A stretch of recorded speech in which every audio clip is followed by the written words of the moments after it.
Saturday for kind of alignment based, at least a couple of them.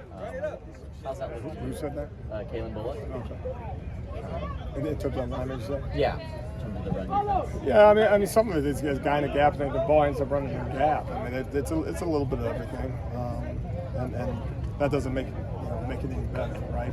But to say you got somebody there, why would the ball surprise you?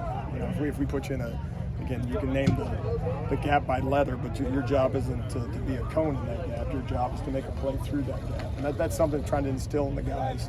There's a couple times we're kind of block magnets, where we run into another human being. That human being is trying to run into you, and then we're surprised when the ball hits where you're supposed to be. So that happens at times, and then sometimes there's we call it eye candy with motions and that kind of create situations where maybe you don't have as good an eye discipline as you possibly can have, and that's college football. You're constantly in conflict, between the run and the pass, and so we'll be in the same conflict this week, and we got to make sure that that mentality's got to change though, in terms of the expectation. I'm going to make a play through my gap, not simply be as close to my gap as possible and hope the ball goes somewhere else.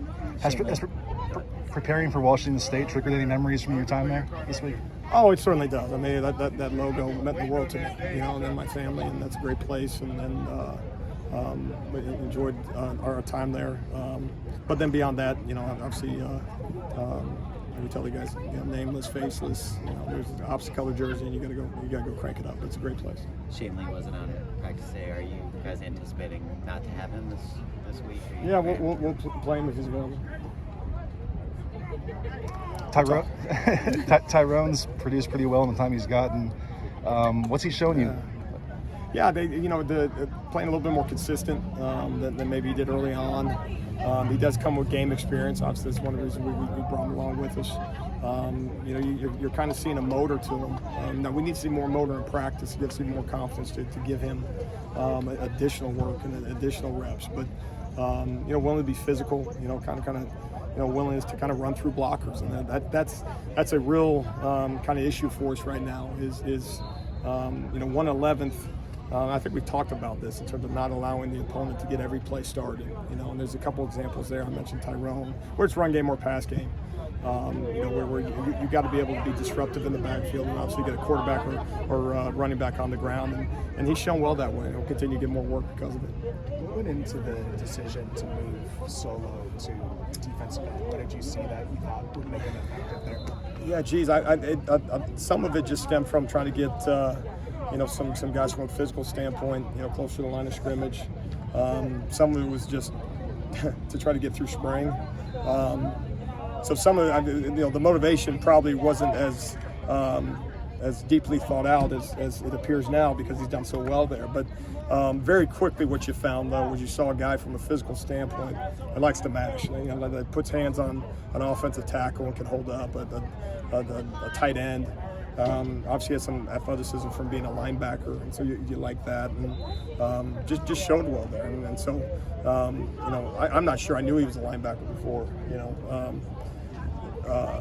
So no, I give him a lot of credit because it's not a position he's played a lot, but continues to come. He missed a bunch of time at fall camp, or I think he'd be even further along right now. Really, a guy that I think can kind of take off in this second half for us. We need him to. 5 games in, what kind of grade would you give your defense? How do you feel over Yeah, it's really hard to do, and I've always kind of taken the approach as a 1-week evaluation, and you just stick to that, and knowing that it's a different opponent this week, a different challenge.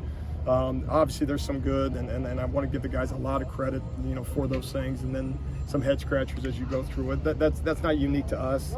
Some of the things, if you're not careful, say, well, in year one, these things are to be expected, and that turns into an excuse. And so we don't want to give the guys the excuse, and we don't give the coaching staff that excuse. But you're seeing a group that's battling. We talk about takeaways, and guys are fighting for it. I think from an effort standpoint, I think that we've been checking that box from a physicality standpoint. Been fairly pleased. So I mean, there's some really good stuff that way. From a consistency standpoint, that's probably where you're failing grade. I mean, that's just the reality of it. And so that's got to take off. And against a group this weekend in particular, both in the pass game, scrambling quarterback, and the ability to pop some explosive plays, is going to really get tested. You guys faced a scrambling quarterback in Emory Jones last week. Yeah. What can you learn from that experience that can then be applied against Ward this week? Yeah, I mean, I think with the quarterback, extending plays, They can make a bad play a good play real quick, and they can punish you for having good coverage. They can punish you for doing things right, which is the worst situation you could possibly be in defensively, and that's why everybody loves having a scrambling court, and we certainly love having ours.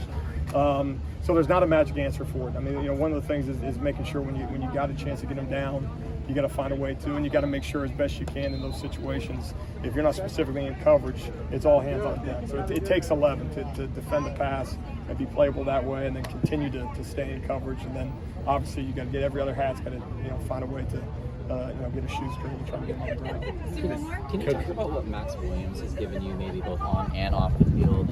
I know